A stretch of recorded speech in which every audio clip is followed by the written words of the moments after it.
Olá, eu sou Adriana Sabino, a presidente do Centro Cultural Brasil USA da Flórida, o CCBU, e a curadora do primeiro festival literário de Miami, o FLI MIAMI. Eu dou as boas-vindas a todos vocês que estão nos assistindo, espero que estejam gostando e nos acompanhem o resto do dia. E também amanhã, quando nós vamos ter um programa infanto-juvenil. Eu quero dar as boas-vindas especialmente para nossos convidados nesse painel. Nós temos hoje 3 pessoas muito importantes, o escritor João Almino, a tradutora Elizabeth Lowe e o professor Ricardo Vasconcelos, que vai fazer a mediação desse painel. O painel será em inglês. Eles vão falar sobre o último romance de João Almino, Entre facas, algodão, traduzido para o inglês como The Last Twist of the Knife. João Almino é um escritor brasileiro, é um escritor premiado, é autor de 7 romances, dos quais os seguintes foram traduzidos para o inglês: The 5 Seasons of Love, The Book of Emotions, Free City, Enigmas of Spring and The Last Twist of the Knife, a ser lançado pela Dalkey Archive Press.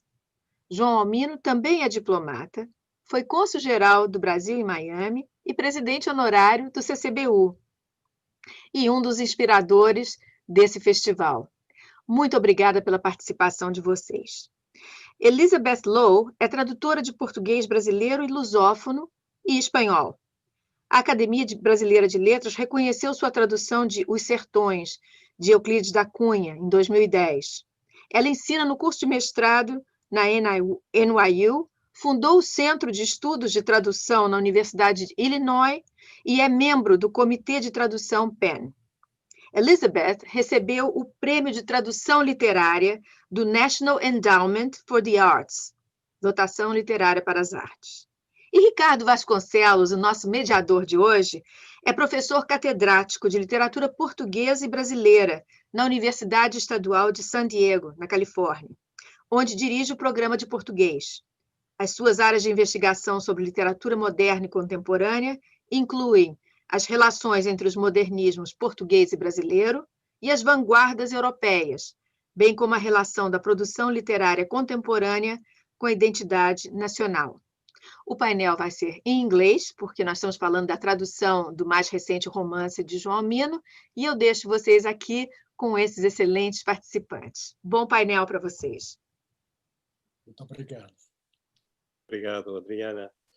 Oi, bom dia a todos.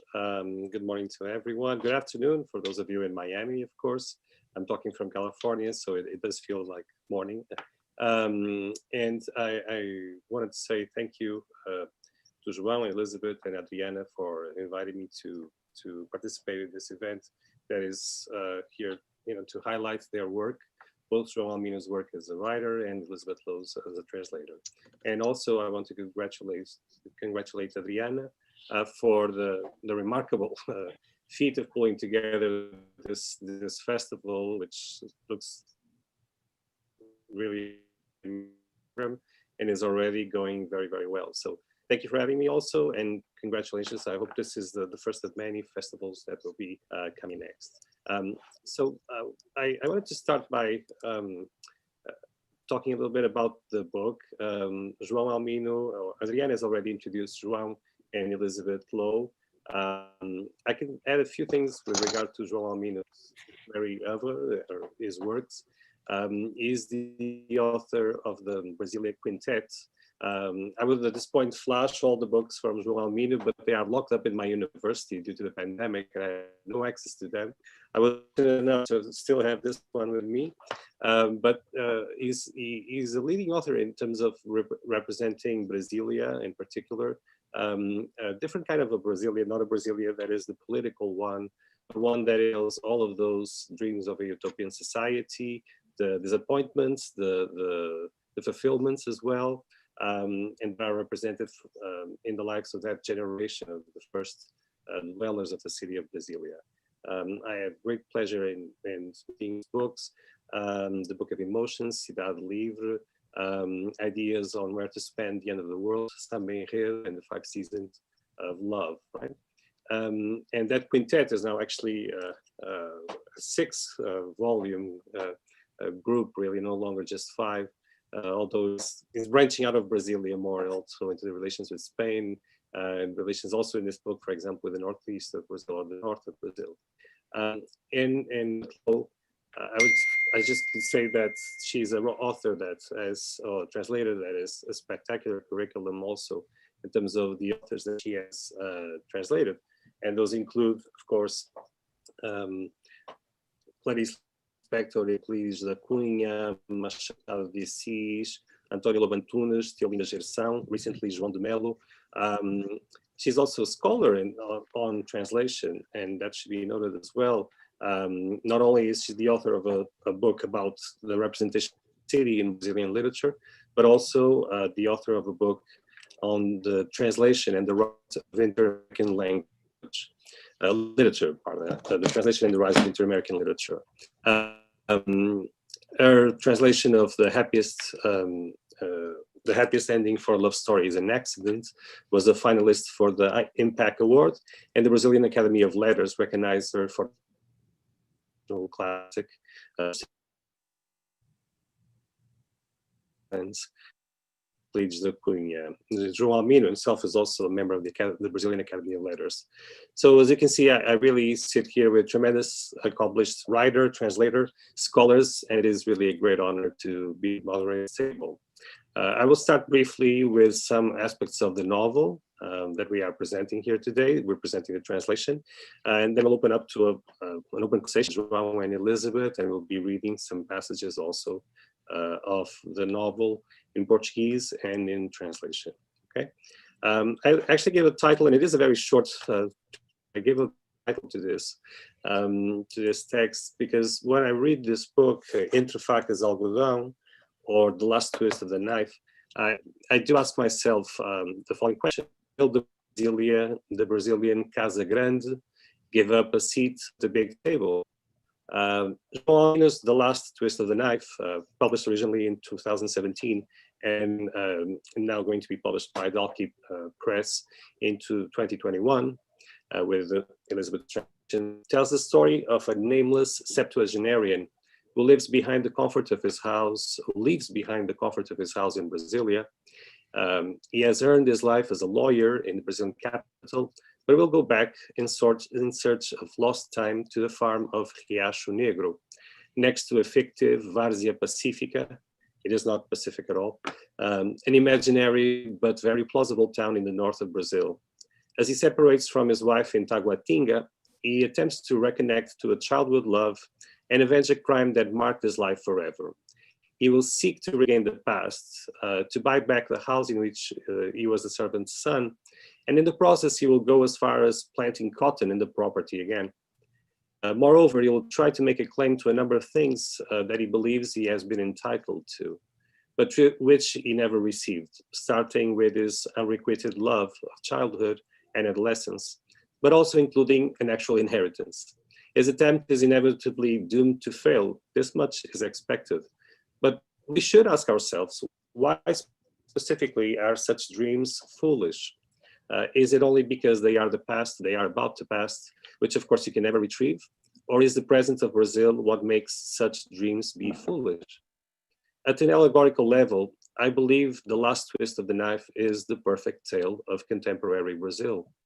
The suggestion that the protagonist is a Brazilian everyman, yes, no name really, should make us recognize something important, and that is that the novel displays the painful and very sharp notion held by a very large segment of the poorest among the Brazilian population, that they were never allowed to sit at the big table of the Casa Grande, but rather continue to be expected to serve it. Our anonymous protagonist was the son to a nondescript female servant of a Casa Grande, and grew up in that same hybrid context, a very peripheral attaché to the Casa Grande's main family, a godson to the powerful landowner. He occupies that social space in which many Brazilian domestic workers and descendants continue to dwell.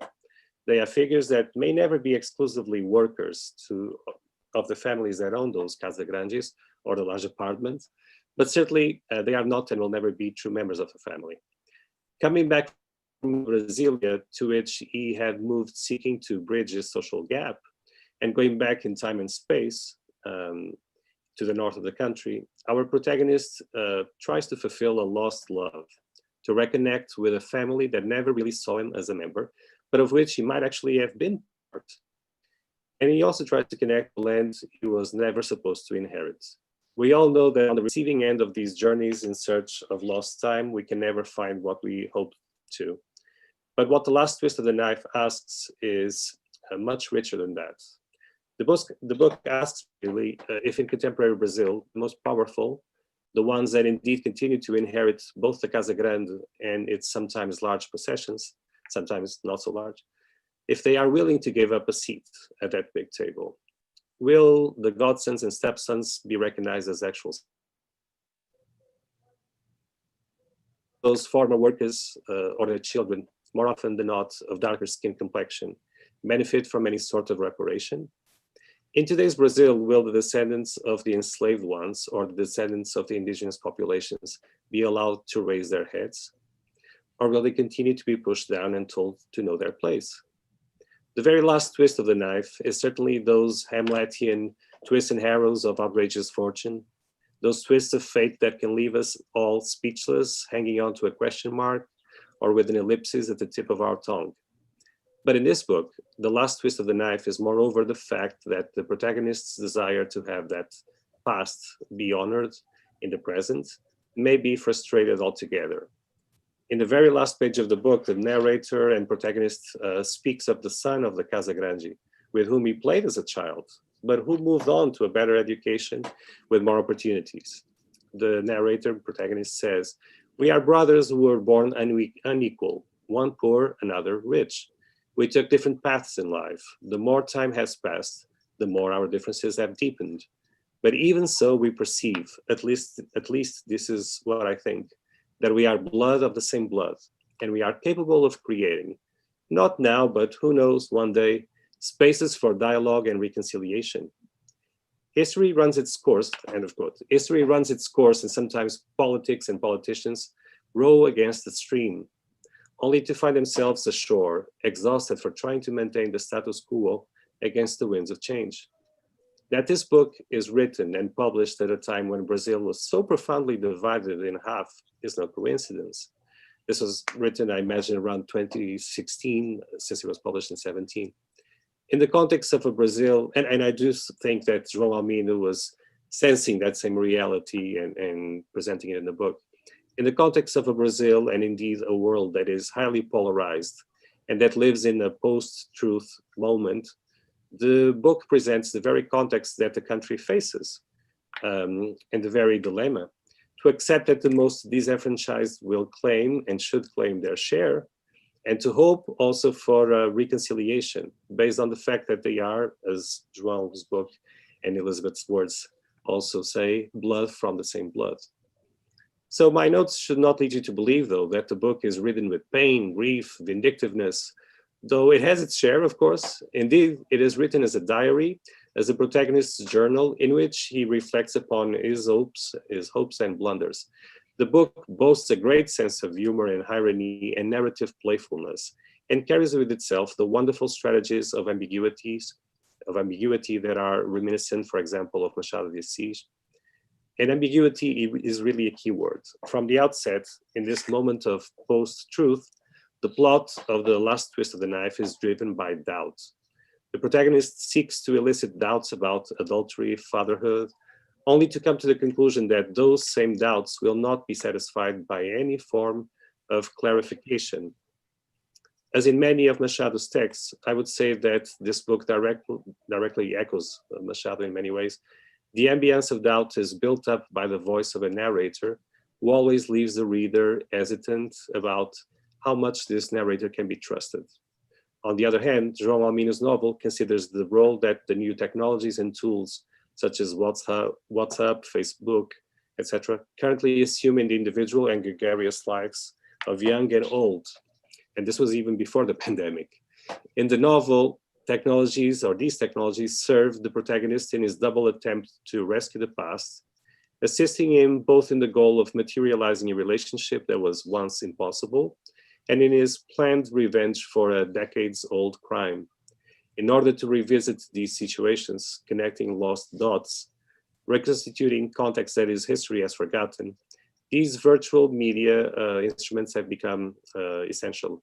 And in the context of the novel, though, these technologies both help to create the illusion of a past that is at a click away, a past that holds to the subject a status in between trauma and nostalgia. So, in sum, it is our great fortune that the English-speaking audience will now have access to this book with the excellent translation by Elizabeth Lowe of the wonderful novel that João Almino brings to us again. So with that, I'm going to switch gears here, and I wanted to hear what you think. I have some questions for João. I don't know if you want to say something before, if you want to go in another different route, but I have a few questions for João. Maybe I can make one and you'll take it from there as well. Yeah. So I look up a text that you published called Como Escrevo a Ficção, How I Write My Fiction, right? And of course you explained that your characters gain a voice and a trajectory that you didn't plan at first. So I wondered how much this was the case in this novel as well. Was that the case that this everyman, as I call him, I don't know if you agree with that, started evolving in a trajectory that was defined along the way, or that you had a very clear plan for him?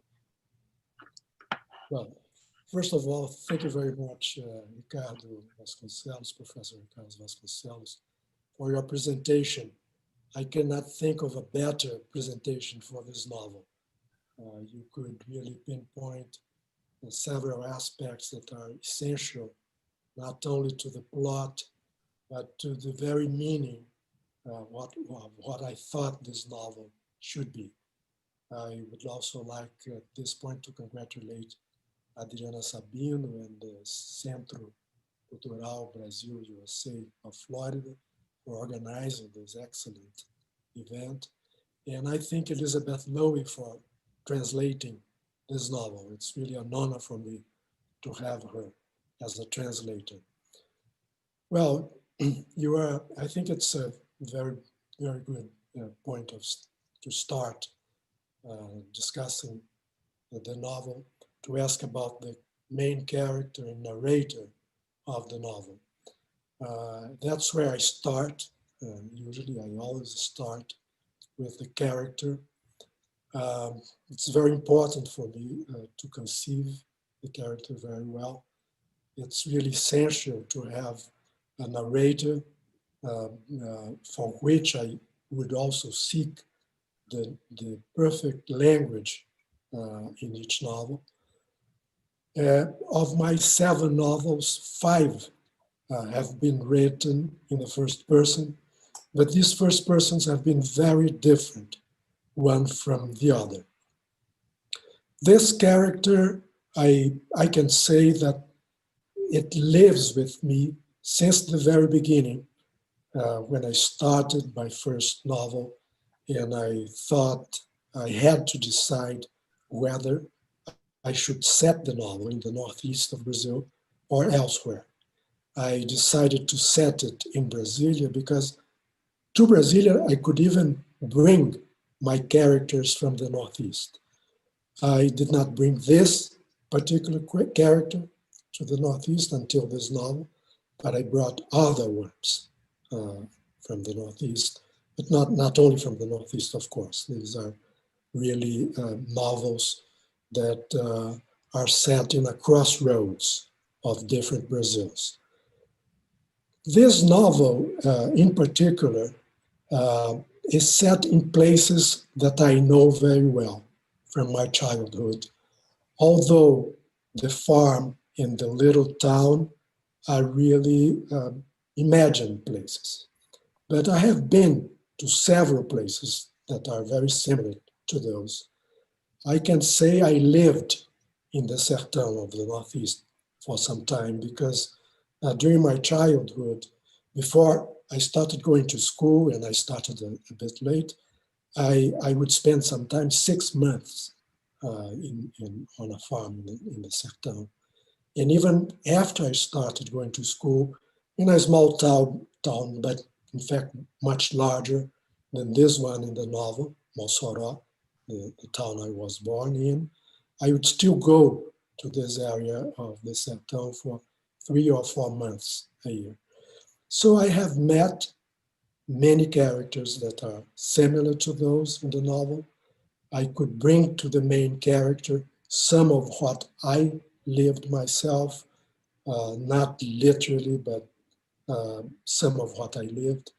The places are really, I brought from my memory many of these places.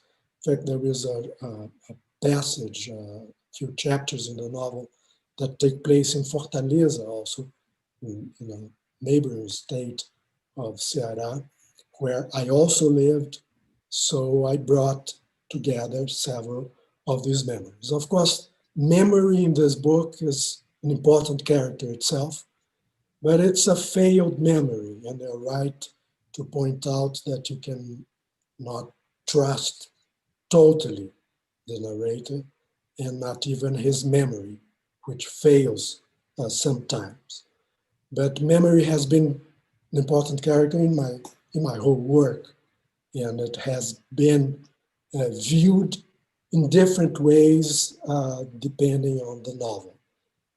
For example, in the 5 Seasons of Love, it's kind of an anti-Proustian movement. The narrator tries to erase her past, of course, failing to do that because the gesture of erasing creates, in fact, another narrative of past, present, and future. And in another book, which is also translated into English, which is the Book of Emotions, it's a different process. It's a blind photographer trying to remember photographs that were very important, very emotional for him, but he can only work out of his memory. He cannot see the photographs nor the reader. So in this case, I tried to use another perspective. Memory itself, the character trying to recover the past, but with these failures, as I said. And I did not want to create a novel which, in a very traditional way, the main character or the narrator would try to recover totally this past, try to go back to it and be successful at rediscovering his roots. On the contrary, what I tried to show is that as in this attempt of going back, in fact, one only goes forward. It's a journey full of surprises in which the attempt to understand one's identity is, in fact, a construction of new identities.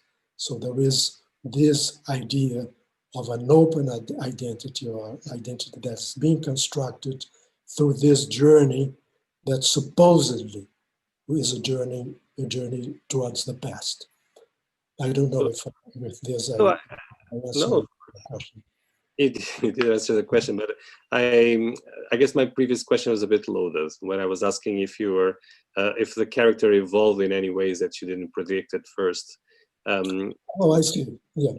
No, but maybe I can finish that with another aspect that maybe you can tie together the answers. You can see in the novel a lot of references to things that were very, very present in 2015 and 16.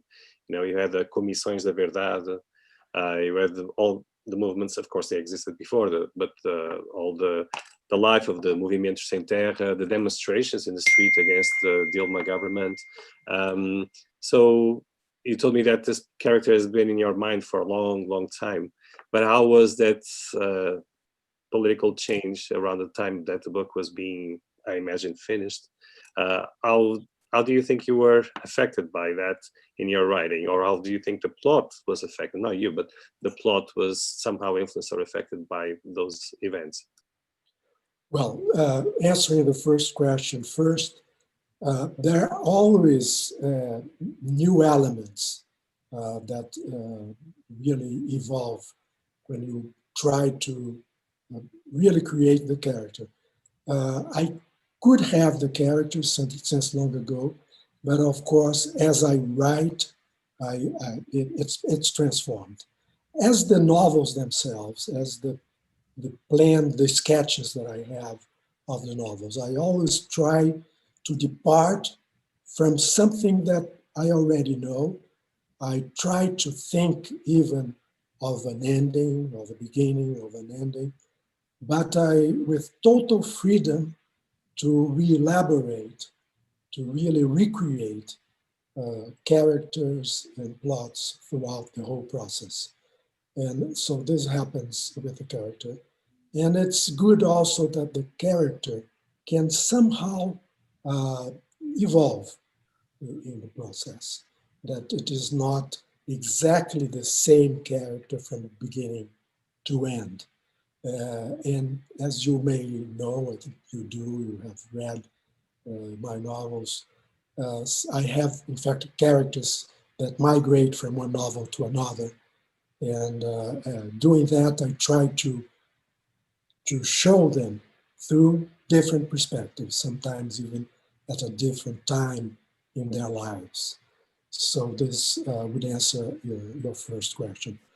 As to the second question, of course, the present always has an influence on what I write. I have, on the other hand, been very careful, and I don't know if I have really been successful at that, but I try to be very careful not to write from the perspective of the mere conjuncture, of the mere present indeed, because I think it's very important, the role of the journalist, it's very important, the role of the historian, the role of the philosopher, and so on. But the fiction writer has a role for himself or herself. And in this role, it's really fundamental to have characters that can survive and emotions that are attached to them. Also to avoid some, say, caricature, some simplification. It's important to have also some complexity in what you portray for the present. So it's important to have some conflict, to have some contradiction, to have different views, to not have only a single opinion throughout the whole novel, but to have the reader take the opportunity to confront some of them. So in this novel, there are these elements that you mentioned of the present.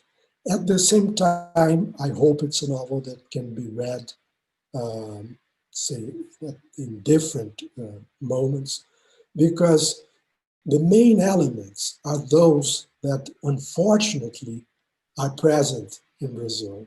Right, exactly. It's very past in its present, and hopefully not forever, but are permanent traits of Brazil in its social drama, for example, in its relations and its even racial relations and so on, aspects that you have highlighted in your presentation. My previous novel to this was one that was closer to the events that were taking place in the present, and that could be captured, in fact, even on covers of magazines and newspapers. It was about the Arab Spring and exactly that one, and even there were in that one there were also protests in Brazil and so on. But again, in that one, which was of my novels, the one that was closer to this perspective of portraying the present, I tried to have this distance of the fiction writer. So you can read it not exactly through the perspective of the newspaper. No, and, yeah. No, but I understand perfectly what you said. And despite what I want to do, nowadays I see that a novel that I wrote in the 80s, a novel that I wrote in the 90s, novel that I wrote in the passage of one century to another, novel that I wrote in 2010, do reflect some of the moods of the present in Brazil and elsewhere. well, your book certainly isn't a report on that reality of 2016, for example, but it connects to that at the same time that it connects to many other periods of Brazilian life, as you said, perhaps hopefully not in the future, in the sense that it tackles a number of social structures and systems that are there present, at least in the way that I see it, of course, right? So we have 13 minutes, and I want you guys to have a chance of reading a passage, and I want to ask Elizabeth, you are, of course, a very acclaimed translator from the Portuguese. Your experience is enormous. We've mentioned that. So I would like to ask you what is unique, what is particularly unique to translating João Almino, or perhaps to translating this specific novel. I know it is the first novel that you translated from João. You've translated other texts by him. So maybe this would be a good segue for you to comment on that aspect, and then I'll leave you guys to read a passage that I know you've chosen. Well, first of all, it's very exciting to be on this panel. I'm delighted to have this opportunity to meet face-to-face, even in the virtual space, with João, with whom I worked so long on this book, and also to meet you, Ricardo. Thank you for the introductions. I appreciate those. And Ricardo, you did a beautiful job of summarizing the novel, and you did it with great insight, I must say. And you hit upon a few of the things that made this novel so interesting and challenging to translate. First of all, the duality of the character and the idea of ambiguity. So as a co-creator, as a translator really has to become a co-creator of a book and recreate it in another language for another audience. And so one takes on the responsibility for character development. It has to be, you have to create a character as convincingly in the new language as the character was created by the original author. And that means dealing with some issues like narrative voice, which in this book are particularly intricate because the main character shifts between his monologue, which is kind of, you know, his narration, his diary-like narration of his journey to find his past or to reconnect with his past. And then he recreates episodes of dialogue, both real and imaginary, with the people he re-encounters on this journey and his recollections of dialogues in the past. So the tone and register of the novel are constantly shifting back and forth. And it's shifting back and forth between the contemporary urban standards Brazilian speech in the cities by educated people, and the language of the Northeast, which is particularly beautiful, unique, and it has linguistic roots that go all the way back to the Middle Ages. There are lots of anachronisms. There are regional terms, place names, names of plants and animals, and the climate itself has a lot of terminology associated with it. So there is that language of the Northeast that has to somehow come out and sound. You know, you have to make that language sing, or have to try to make the language sing in English. That perhaps is one of the most difficult things to do because of the regionalisms of the speech of Northeastern Brazil, the use of the tu form, for example. And so I relied a lot on my experience with translating Euclides da Cunha because I did a lot of research for that book. I also lived in the Northeast as a child for a time, and I had that memory, which is also a memory of the senses. It's not just a linguistic memory, but it's a memory of smell and touch. So you two going back in time. Yeah, so I was going back in time too. It was a journey for me too, a nostalgic journey.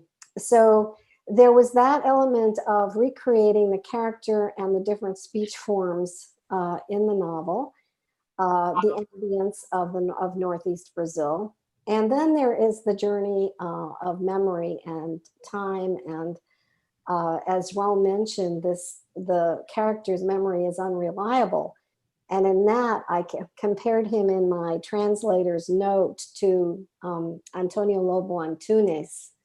And what I said was, by creating a deliberately ambiguous text, João Almino, like his Portuguese counterpart, Antonio Lobo Antunes, puts narrative reliability in question by presenting a kind of lie by which the narrator seeks impossible salvation, or at least shelter from a potentially damning present. So that ambiguity also has to be worked with through language. And one of the areas that I found myself really focusing on was the use of multiple past tenses. Portuguese in general has a much richer use of verb tense, yes, than we do in English. And so trying to create the linguistic texture through this filter of memory was one of the things that I did have to focus on. All that being said, João was a wonderful reader. He was always there, very quick responses to my questions. He did a very thorough reading of the drafts of the translation until we finally arrived at what is now going to go into print. So at every step of the way, he was right there, and I really did appreciate that collaboration. It made the experience all the richer, and I think, the result can be trusted. Well, I think that's the perfect segue to actually read a little bit, a couple of passages. I think technically we have 7 minutes, so I have to apologize if I think I took too much time in the beginning. But we have 7 minutes, so without delaying any further, maybe we could read a couple of passages in Portuguese and in translation as well, and I'll mute my microphone. Ricardo, since we have so little time, let me just say that really language is essential, as the most important element in all this work.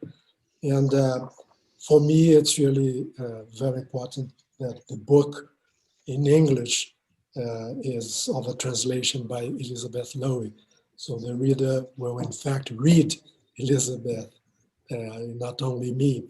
I will then possibly read just a paragraph, because then I want Elizabeth to read the larger segment of the translation, since we are talking about the translation here.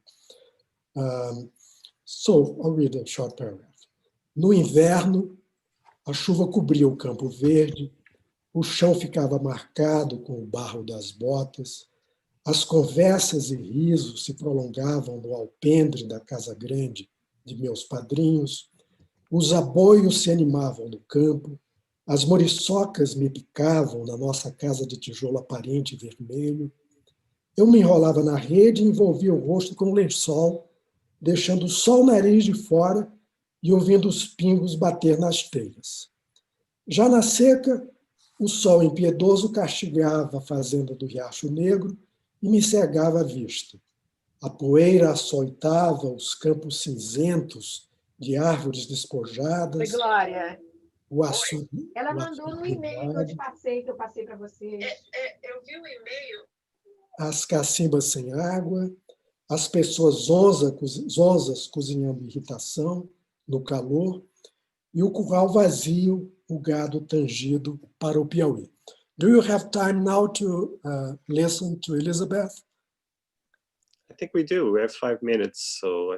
Okay. So, And I can see already the challenges for Elizabeth to translate. So I'll just read the English translation of what João just read in Portuguese. In winter, rain covered the green land. Our boots trampled mud over the floor. Conversation and laughter lingered on the porch of the big house of my godparents. The songs of the cowboys rose up from the pastures. The mosquitoes bit me in our red brick house. I'd roll myself up in the hammock, cover myself with a sheet, leaving just my nose exposed, and listen to the raindrops on the roof. At the height of the drought, the merciless sun punished Black Creek Ranch and blinded me.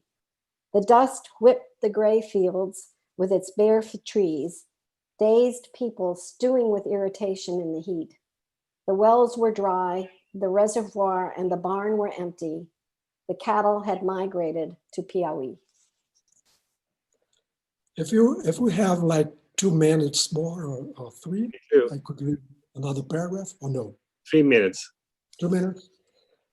Elizabeth, one paragraph from May 21st. Okay.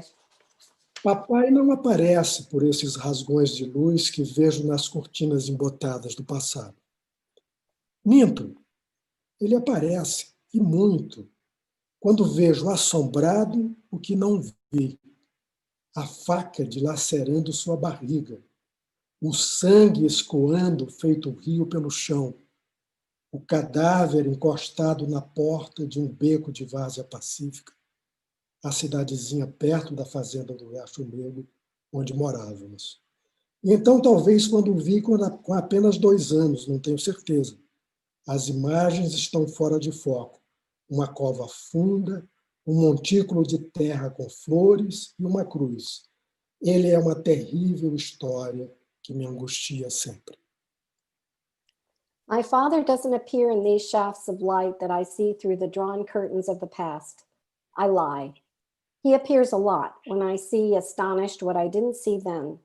The knife tearing open his belly, the blood flowing like a river along the ground, the corpse propped against a door in an alley of Várzea Pacífica, the little town near the ranch at Black Creek where we lived. And then perhaps what I saw at the age of just 2, I'm not sure. The images are out of focus, a deep grave, a mound of dirt with flowers and a cross. He's in a terrible story that torments me always. So I think this is a beautiful way to, slightly ominous and beautiful way to finish up the session. I really thank you again for inviting me to do this part, but I think most of all, I want to encourage the viewers to follow the links and either get the edition in Portuguese of the book, published by Editora Record, or both, or to get also the edition translated by Elizabeth, which will be available as of next year with Dalkey Press. And thank you very much, João and Elizabeth and Adriana. I imagine Adriana wants to wrap it up, right? Your microphone is off, though.